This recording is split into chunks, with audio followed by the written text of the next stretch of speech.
Daniel 12, verse 9, underlines the fact that this book has been written, its message focused to the time of the end. As Moffat translates time of the end, he uses the expression crisis at the close. The book of Daniel has special application to mankind right at the close of human history. The book of Daniel can be divided into 14 parts. 7 prophecies that tell you when to expect the crisis at the close, and 7 stories to tell you how to live when you reach the crisis at the close. 7 prophecies, 7 stories. I would suggest that you work them out in your own mind and see whether your 7 coincide with my 7. Which 7 prophecies would you find? And if you're still with me, we're alive and well later on, you will see whether your analysis coincides with the one that I will suggest. Daniel chapter 1 deals with the integrity of this prisoner of war. Mutilated, bruised, beaten, his family slaughtered, his homeland devastated, hundreds and hundreds of miles away from every familiar sight. Forced by a ruthless dictator to prepare himself to conduct shadow governments in satellite conquered countries. We see him there fearlessly resolved that he would not compromise his principles. And the principle was vegetarianism. Food, as we have seen, has been the principle in every crisis. The first sin that was committed after the perfect world was created was on the matter of eating. The first sin that was committed after the flood was on the matter of drinking. The first sins that were committed by Israel after the Exodus were on the matter of eating. And we can see every reform movement, final one mentioned specifically in the Bible by personalities, John the Baptist, coming back on this very simple thing: personality, will, surrender, relationship is depicted. One of the simplest methods an infant displays his individuality is by refusing to eat prunes. Or anything else, for that matter. You try to force feed an infant, and most of us have had experiences with sometimes catastrophic results. Individuality, personality, very simply displayed. So we get chapter 1. Daniel's principles of strict vegetarianism, no alcoholic beverages, enabled God to use his mind through his dedicated body till he was many, many times wiser than the rest of them.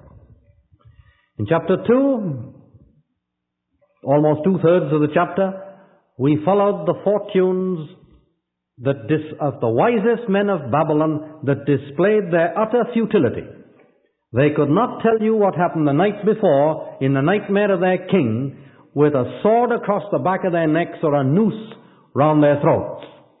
For the life of them, they couldn't tell you what happened yesterday, and so all their pretense of trying to tell you what is going to happen tomorrow or the next year or the next decade is thereby proved utterly futile.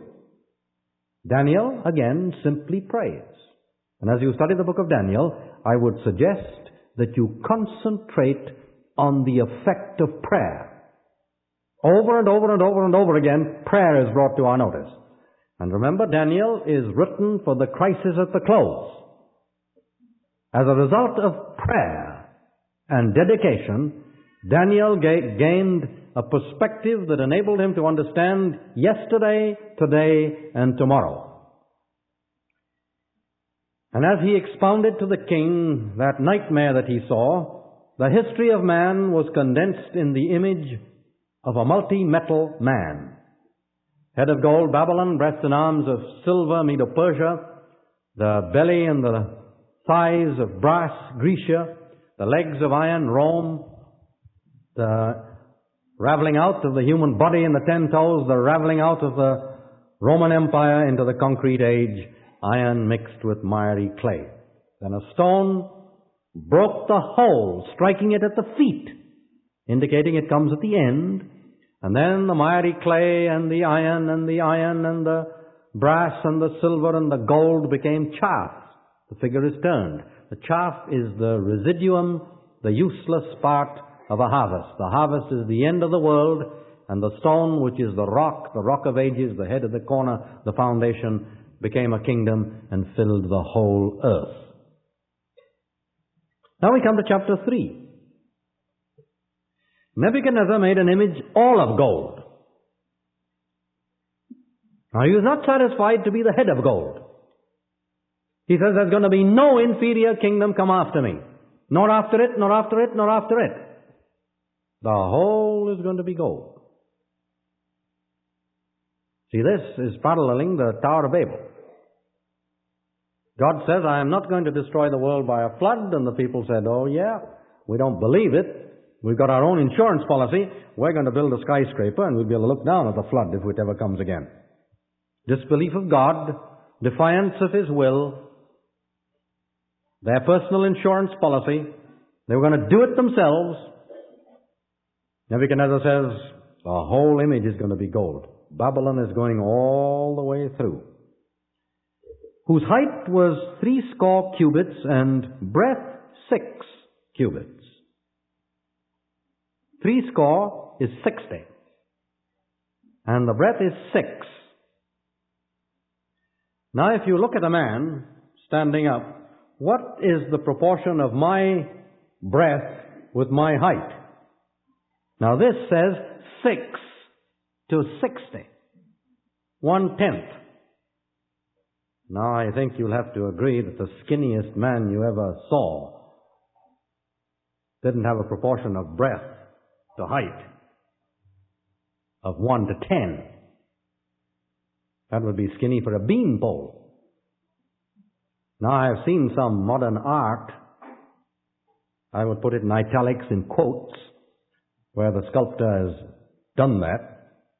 But I don't think Nebuchadnezzar was attempting that, which drives us into the corner, that this height of 60 cubits, 90 feet, included the pedestal.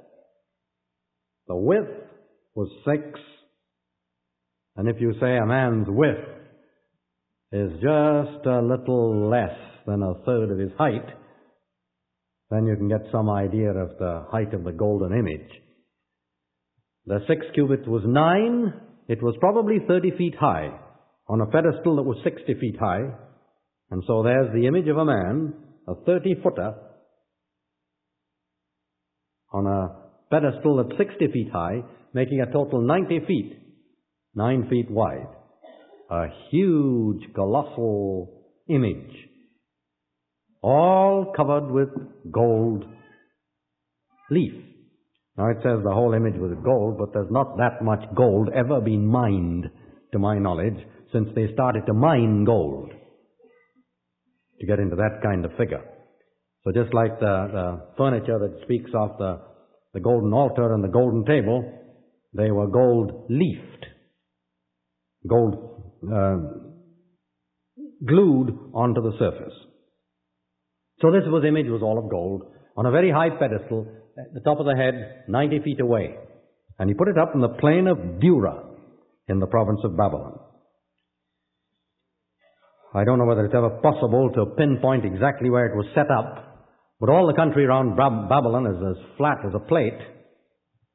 And so anywhere around there, you can stick this thing up. You can see a 360-degree horizon. You don't have to stand on a camel's back either to see that. So in some of the flat places, and there are many, anywhere around there, he put up this image, all of gold. Having done that, Nebuchadnezzar the king sent to gather together the princes, governors, captains, judges, treasurers, counselors, sheriffs, rulers of the provinces, to come to the dedication of the image which Nebuchadnezzar the king had set up. So everyone, everywhere in Babylonia, all the provinces. Later on we discover that there were about 120 provinces. The next empire. So this covered a great territory, all the way from the Persian Gulf, right to the Aegean, to the Mediterranean, down to the Red Sea, anywhere you could go, all in the Fertile Crescent, the Middle East. And the princes, governors, captains, judges, treasurers, counselors, sheriffs, and all the rulers of the province were gathered together to the dedication of the image that the king Nebuchadnezzar had set up. They stood before the image that Nebuchadnezzar had set up. He summoned them, they came. And then the herald cried aloud, "To you it is commanded, O people, nations, languages." The emphasis is universality. This goes to everywhere, to everyone. To you it is commanded that at what time ye hear the sound of the cornet flutes, harp, sackbut, psaltery, dulcimer, all kinds of music, ye fall down, worship the golden image that Nebuchadnezzar had set up. Whosoever falleth not down nor worshippeth, shall the same hour be cast into the midst of a burning fiery furnace. So he had massed bands. I want you to get these points here. A symbol around which the whole nation was to rally. Universal proclamations to get everyone to gather together. And bear in mind my opening statement that the book of Daniel applies to the crisis at the close. There's the fun story, it's interesting to listen, we tell it to children, but it's far more important than that. This has its application to the last days, from now on out. So what he is trying to tell us is a picture he wishes us to form. A dictator, a world dictator, will form a symbol, a humanistic symbol. He will command all nations, all languages, all peoples to come together. Now, of course, they all couldn't come together on the plain of Dura. It's obvious that their representatives were there with all their leaders. Then he was going to polarize them, their thinking, their activity, by starting with massed bands. If any of you have got memories long enough to go into the 30s, 1936, 37, 38, 39. Do you remember the pictures that came out of Germany? News, films, in the late 30s, second half of the 30s? Nuremberg, sports, Platz, 100,000 people there on a dais with all the lights focusing on him. The Führer struts all his arrogance and authority, salutes that great company, and 100,000 people shouting, "Sieg Heil." Can you hear them? I can hear them now, like the waves of an ocean. Sieg Heil, Sieg Heil. 100,000 voices in unison. 5 minutes, 10 minutes, mesmeric, hypnotic, polarizing. And then silence, and he speaks. When he dedicated that place, I can hear him now. Look around. In 1,000 years, mankind yet unborn will say what great people we Germans are.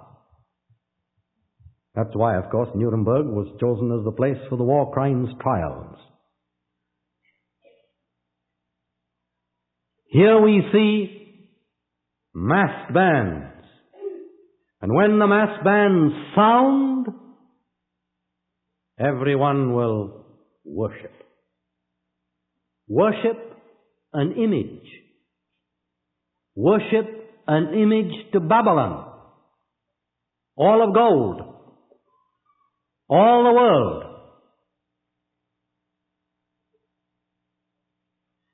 And whosoever falleth not down and worshippeth the image The same hour shall be cast into the midst of a burning fiery furnace.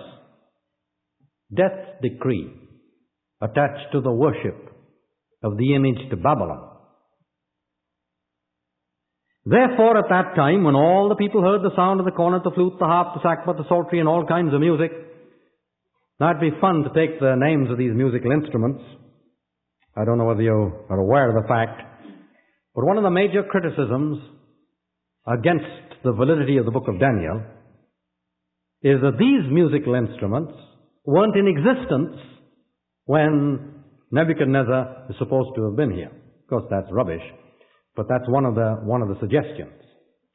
And what one needs to do is to do a little word study on each of them, archaeologically as well, and find out where they were, what they were. Now, I've asked you, when was the guitar invented? Well, you might say 1955.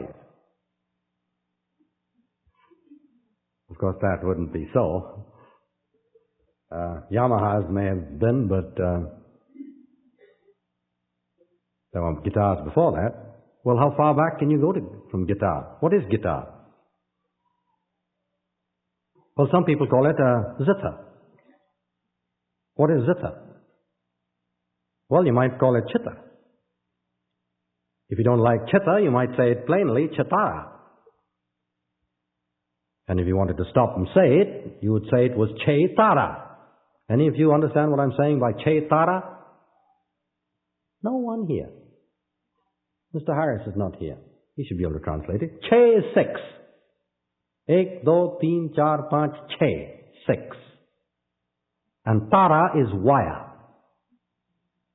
A chaitara is a 6-string chitar from Sanskrit, zither, guitar. No problem at all. Sanskrit quit being talked 2,500 years ago. How far back was the chitara invented? Well, when they talked Sanskrit. Which is a little bit before our time, isn't it? So they have done very little to it. They've changed the shape of its stomach. They have refined the shape of its neck. So what? They plonked it the same way 2,500 years ago. They're plonking it today. So when you start talking about the etymology of musical instruments, very few musical instruments are new. Very few. When there are major breakthroughs, somebody invents a musical instrument.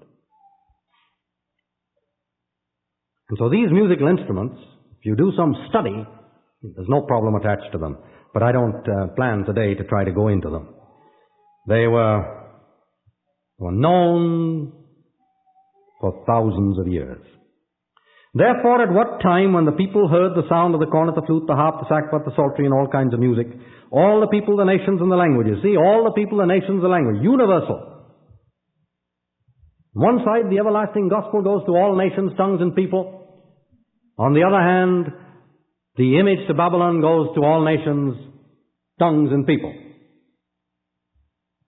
Fell down and worshipped the golden image that Nebuchadnezzar the king had set up. End of chapter 1. Now chapter 2 in Daniel chapter 3. Wherefore at that time certain Chaldeans came near and accused the Jews.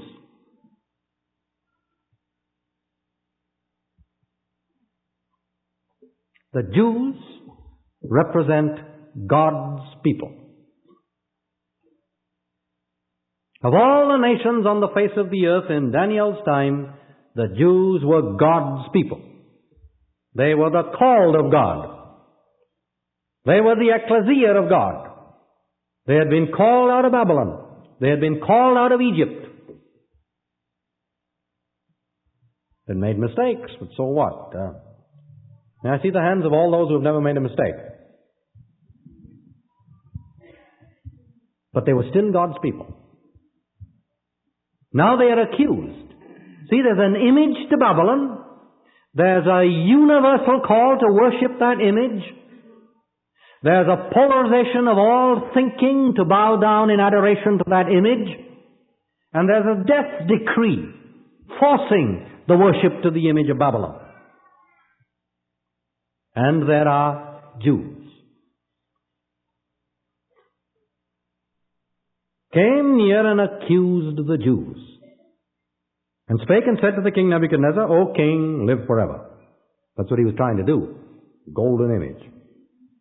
Thou, O king, hast made a decree that every man that shall hear the sound of the cornet, the flute, the harp, the sackbut, the psaltery, the dulcimer, and all kinds of music, shall fall down and worship the golden image. See, it becomes a legal thing. It's not a rightness or the wrongness whether this should be worshipped, but there's a law on the statute book. And the law on the statute book says everyone must worship the image to Babylon. You made a decree. And whosoever falleth not down and worshipeth, that he should be cast into the midst of a burning fiery furnace. There are certain Jews, not all of them, certain Jews. There are certain Jews whom thou hast set over the affairs of the province of Babylon. Now they become specific. Shadrach, Meshach, Abednego. These three men, O king, have not regarded thee. They serve not thy gods, nor do they worship the image which thou hast set up.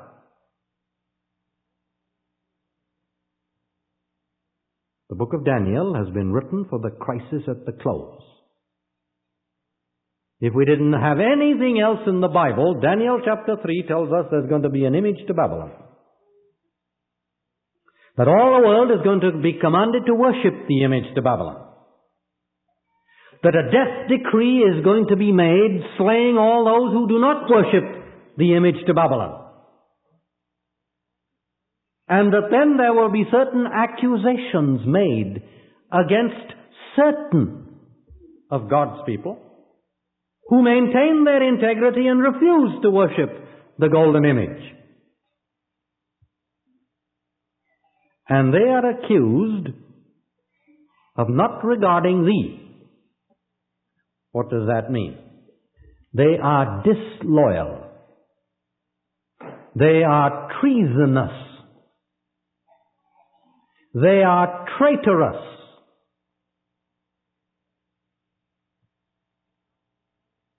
It will become treason. It will become traitorous to refuse to worship the image to Babylon.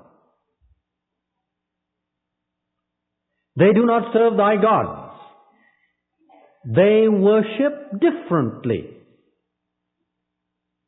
They worship to a different drummer. They sing anthems to a different choral director.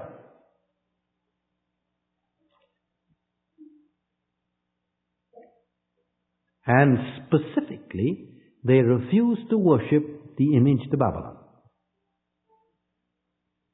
See the line of attack? You see the curtains drawn aside? Can you look into tomorrow? Can you understand? There's going to be an image to Babylon. Whatever that means, we can define from the Bible.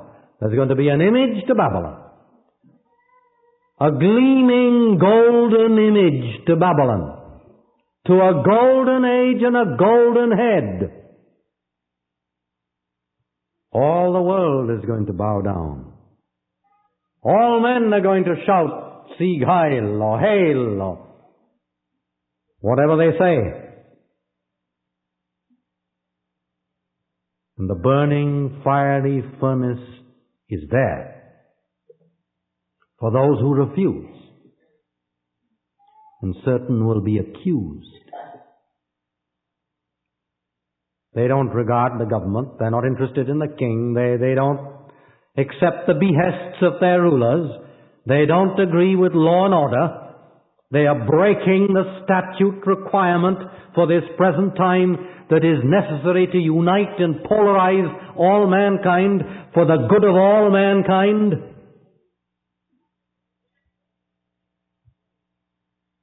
They don't worship the same way. First of all, they're anti-government. Then they're anti-ecclesiastical. They don't worship the same way. Then they don't accept the symbol of unity, the image. Then Nebuchadnezzar, in his rage and fury, two extremely strong words, no make-believe disturbance, in his rage and fury commanded to bring Shadrach, Meshach, Abednego. And they brought these three men before the king.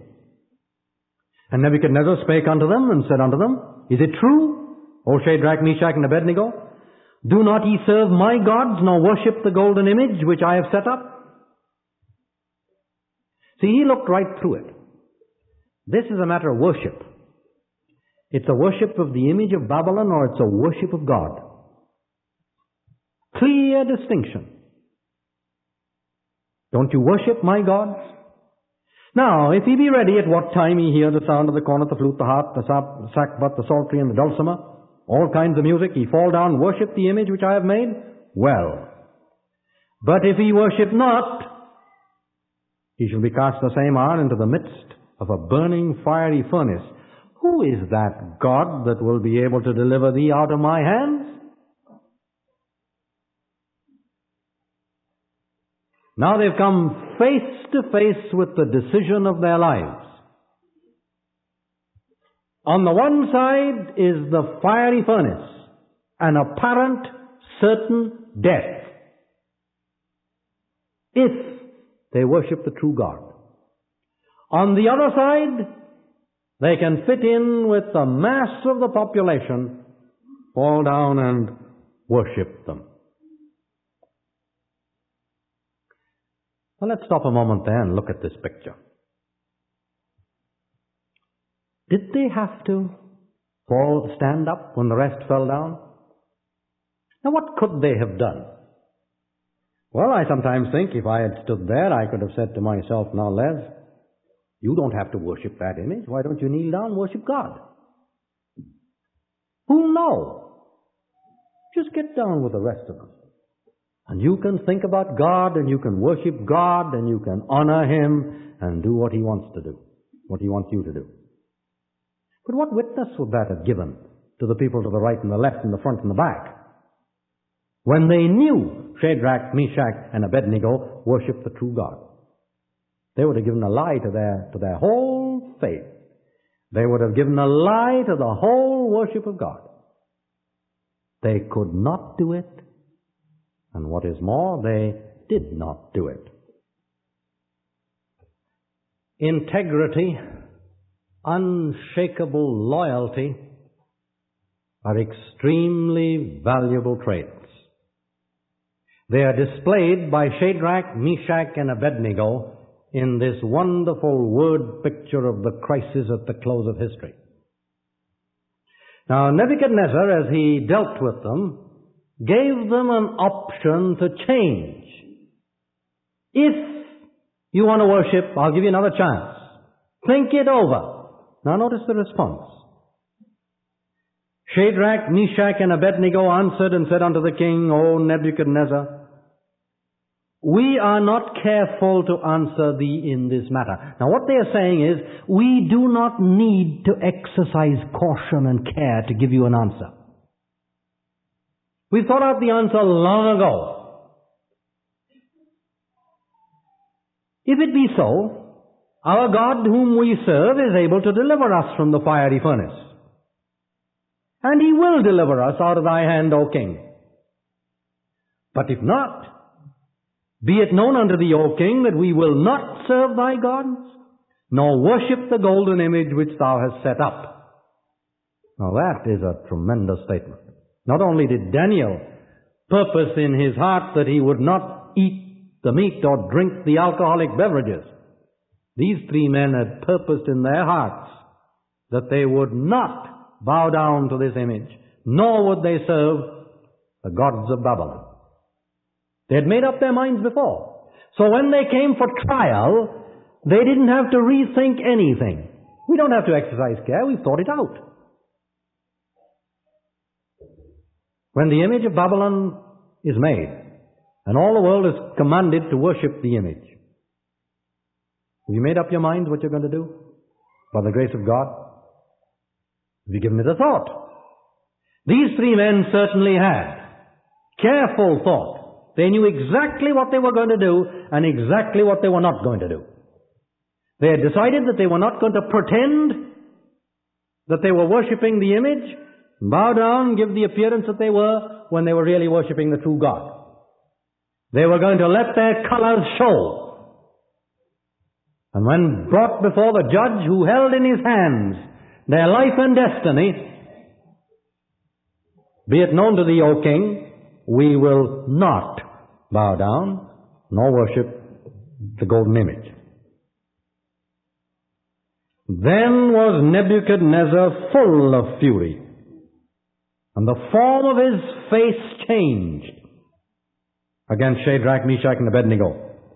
Therefore he spake and commanded that they should heat the furnace 7 times more than it was wont to be heated.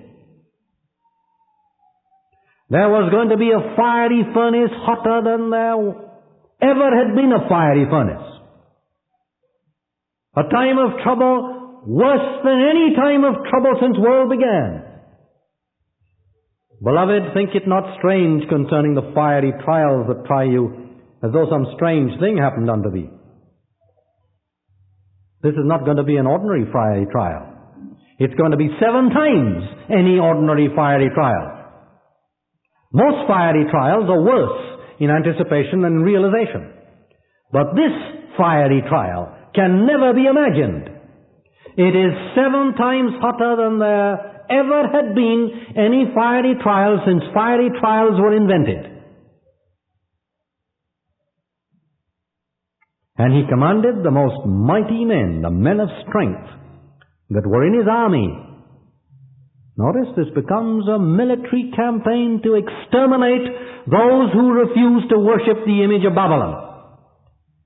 At a time when fiery trials are 7 times hotter than any time that there have been fiery trials until that time. And these strong, mighty men that were in his army bound Shadrach, Meshach, and Abednego and cast them into the midst of the fiery furnace. They went into it. They went into it bound, hand and foot. Then these 3 men were bound in their coats, their hosen, their hats, their other garments.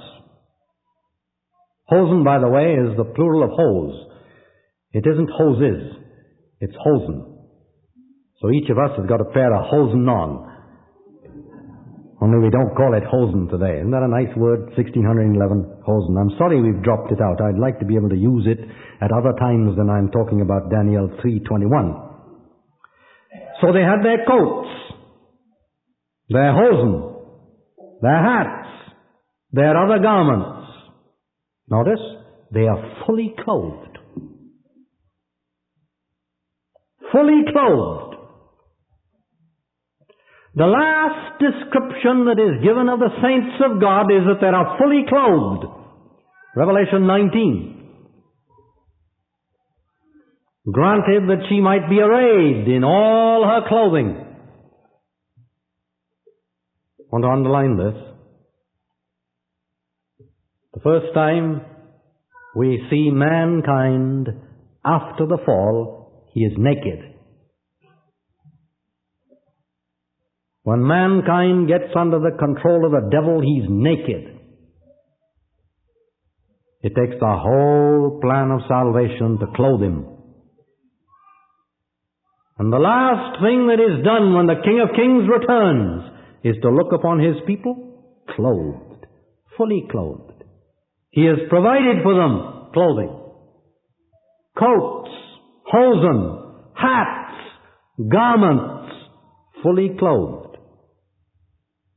Now they are bound, hand and foot, thrown into the midst of the burning fiery furnace. And they were cast into the midst of the burning fiery furnace. They didn't escape it. They were right in the middle of it.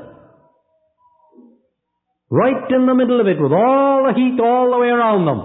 7 times hotter than there ever had been a fiery furnace until that time.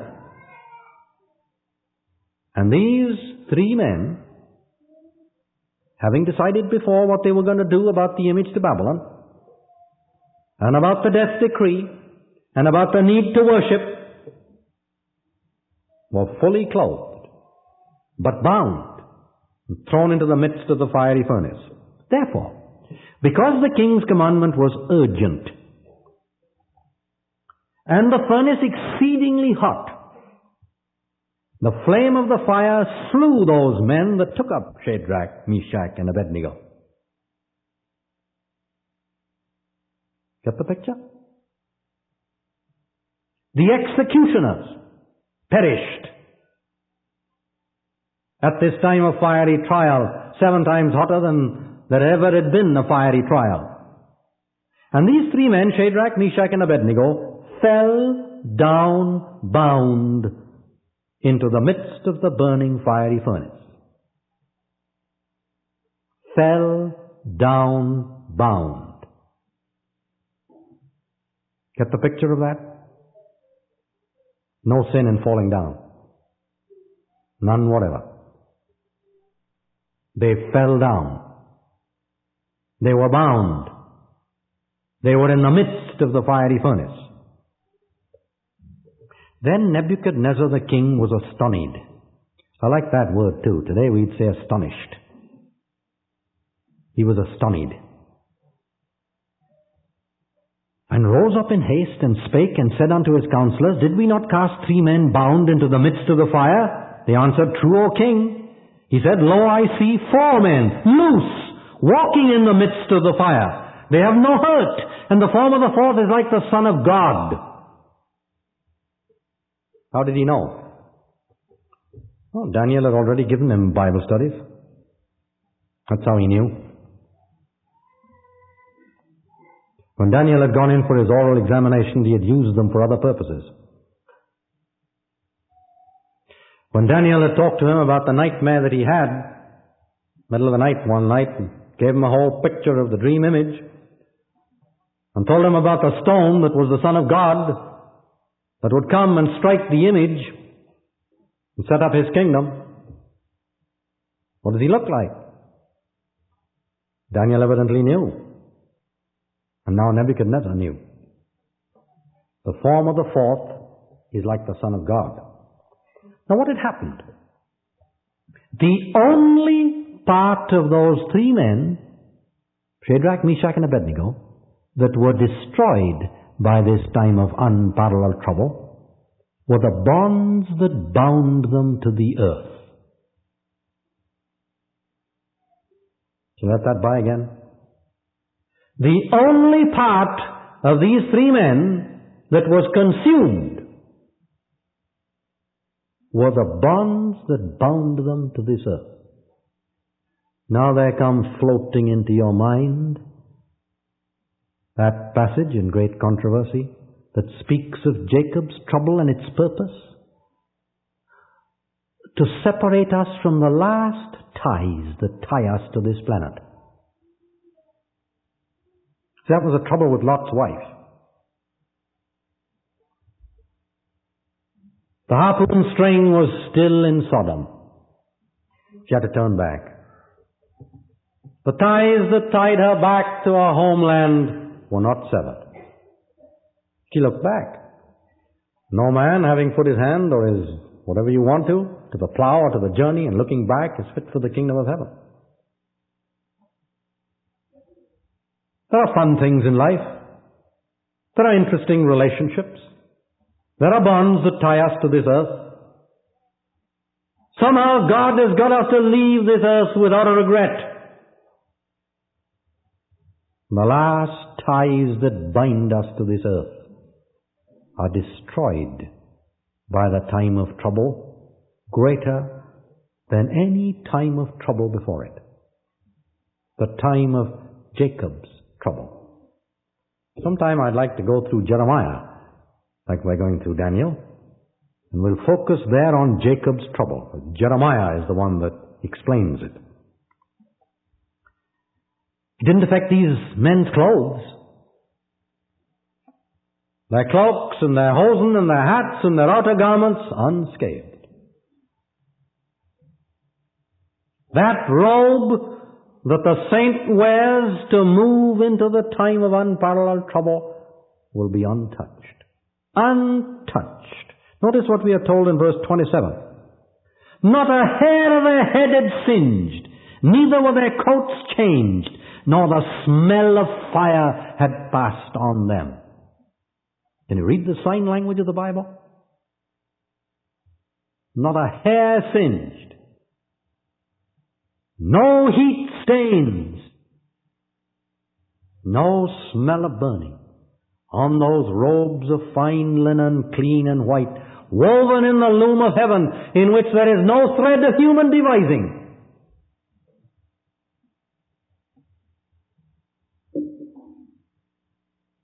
And now we see them walking.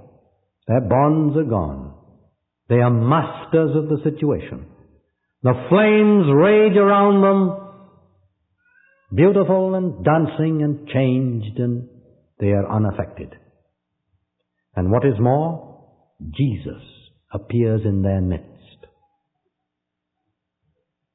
An image to Babylon, a death decree, a challenge that Shadrach, Meshach, and Abednego do not believe in law and order, that they are against the state, that they are bringing about disunity and disharmony, and they are not interested in ecumenism, they are not interested in worshipping the way everyone else worships,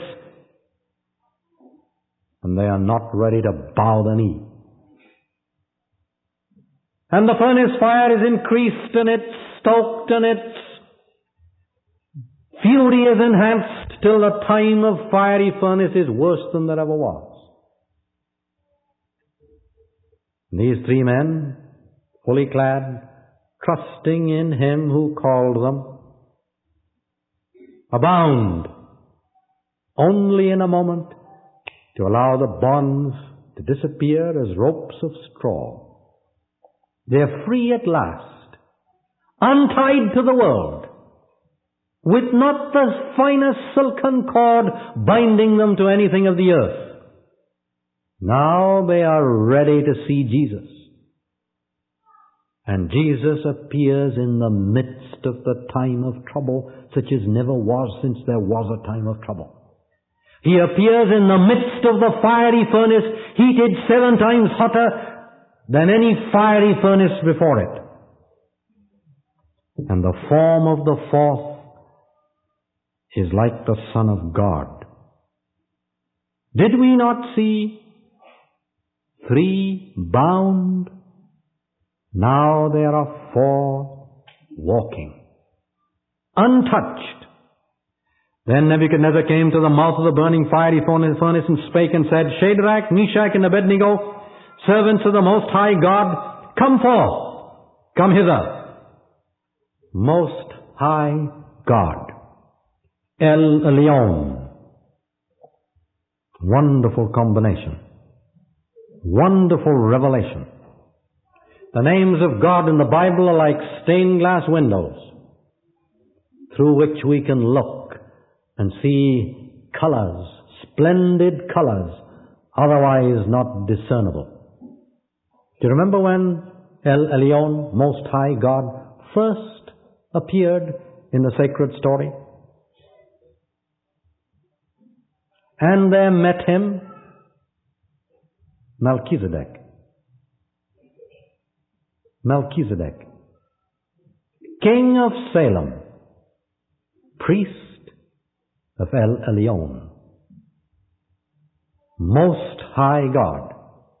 The first revelation of El Elyon is in conjunction with a priest. A priest who meets the proto-patriarch triumphant in the primal war. Get the picture? The first war, the saint of God triumphant, met by a welcoming Salem priest, who himself breaks bread and serves. Your father Abraham rejoiced to see my day, Jesus said, and saw it and was glad. Most High, it's a superlative. It's used always in this form to describe highest among like things. Never would a Hebrew say, here is a molehill, there is a house, there is a mountain. The mountain is most high. No. If there was one molehill here, another molehill here, another molehill here, he'd say, this molehill is the most high, when he compares it to like things.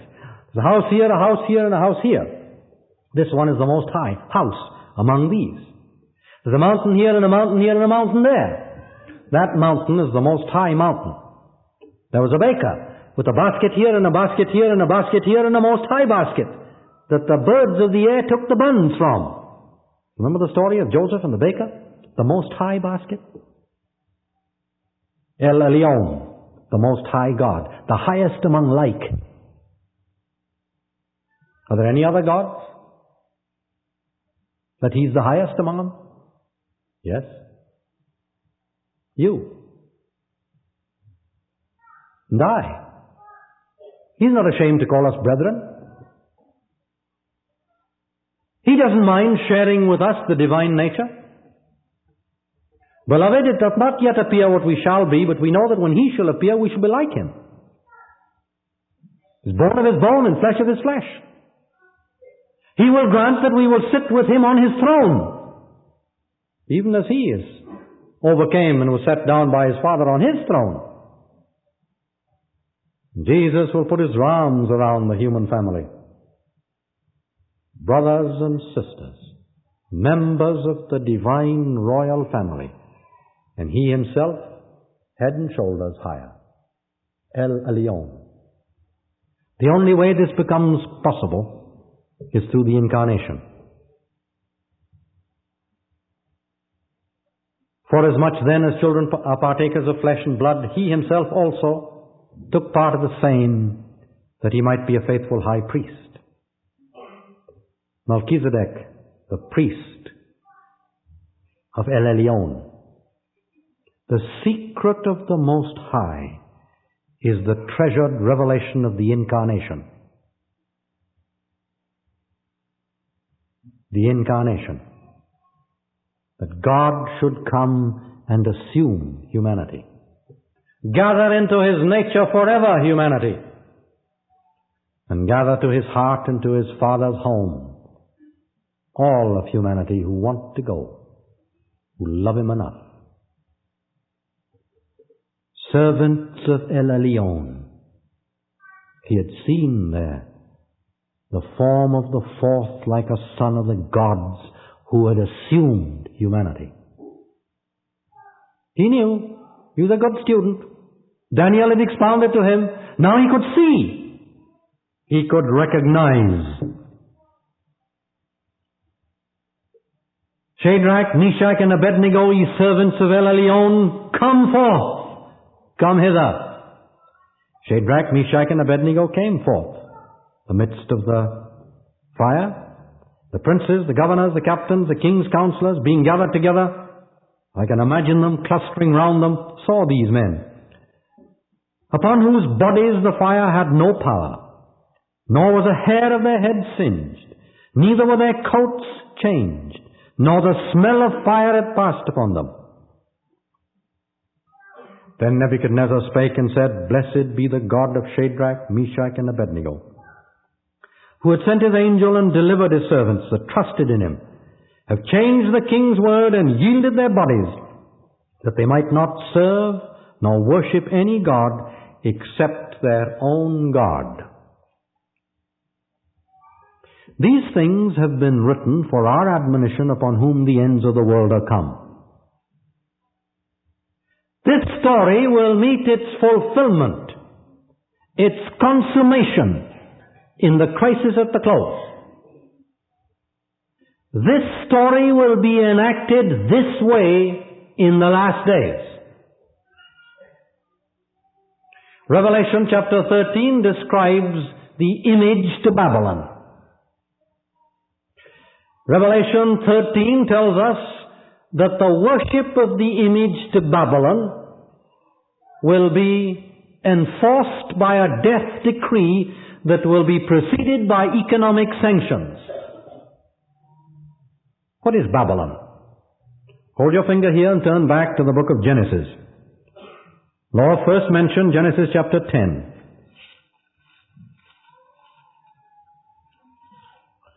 Genesis 10 verse 8 mentions Nimrod, who began, the beginning of his kingdom, verse 10, was Babel, or as the margin says, Babylon. What did he do? Chapter 11, with his henchmen, he built a tower. And at that time, we are told, the name, verse 9 of chapter 11, was Babylon. What is Babylon? Babylon is a humanistic edifice to escape the limitations of this planet and to defy God. That's what Babylon is. It's a humanistic edifice. Philosophical, religious, ecclesiological, whatever you want to call it. It's ecumenical in nature. It's worldwide. It's a system, it's an edifice that is humanistic. We are told that instead of stone they took bricks. What's the difference between a brick and a stone? One God made and the other you made. Human resources. Substitute building resources, if you will, to build an edifice that will enable human beings to escape anything that is going to come upon the world by way of catastrophe or destruction. That's Babylon. A human system, a human edifice, erected of substitutes, disregard of God, defiance of His will, making all kinds of subterfuges to stretch up to heaven with all that connotes for continuous eternal existence and defy any kind of trouble that might come. Revelation 13 tells us that there will be such an image. That its worship will be enforced first by economic sanctions and then by a death decree. That those who refuse to worship it will be accused of being against law and order, will be treasonable, will be against the state, will be against national unity, will be against the economy, ecumenism of worship. And those who survive this time of unparalleled trouble will have made up their minds before it comes what they are going to do, and will face it fully clothed with the garments that are provided in Revelation chapter 19. Fine linen, clean and white, the righteousness of saints, fully clothed. And when they are flung into it, the only beneficial effect that will have is to burn the bonds, the last bonds that prevented them standing up in the face and worship of the Son of God who comes in glory. This is the picture. This is the preparation. Daniel 2 tells you when. We go from Babylon, Medo-Persia, Greece, Rome, the disintegration of the Roman Empire, the coming of the kingdom of Christ, the rock, and the establishment of His kingdom. And when the stone strikes and there is harvest and there is threshing and there is winnowing and there is sifting and the chaff is driven away and there is a time of furnace heat, hotter than there ever was a time of trouble, the Son of Man is going to appear. He's going to appear with His dear ones. He's going to vindicate them, honor them, glorify them, and reveal Himself at the crisis at the close. Daniel 2 tells us when. Daniel 1 and 3 tell us how. How are you going to prepare for that? Daniel 1 starts with the diet. Vegetarianism, no drink. Chapter 2, prayer, trust. Chapter 3, and having done all, to stand. Put on, therefore, the whole panoply of God, the whole armor of God, from your hat to your shoes, from your hosen to your capes. Get the sword of the Word and the shield of faith. And having done all, stand. And the God of heaven will vindicate. The God of heaven will vindicate. What more do we need to know? This is the promise. If we will resolve today, the victory of tomorrow He guarantees. Let's pray. Eternal Father, we thank Thee for this matchless story, written in ancient Babylon 2,600 years ago, whose focus is to today and tonight. In that lurid, flickering, fierce flame of that furnace in the long ago, we discern the means in the last moments of time that will burn the last bonds that will bind God's people to this earth, as a prelude for the revelation of the Son of God. Fulfill Thy design, we beseech of Thee, in our lives.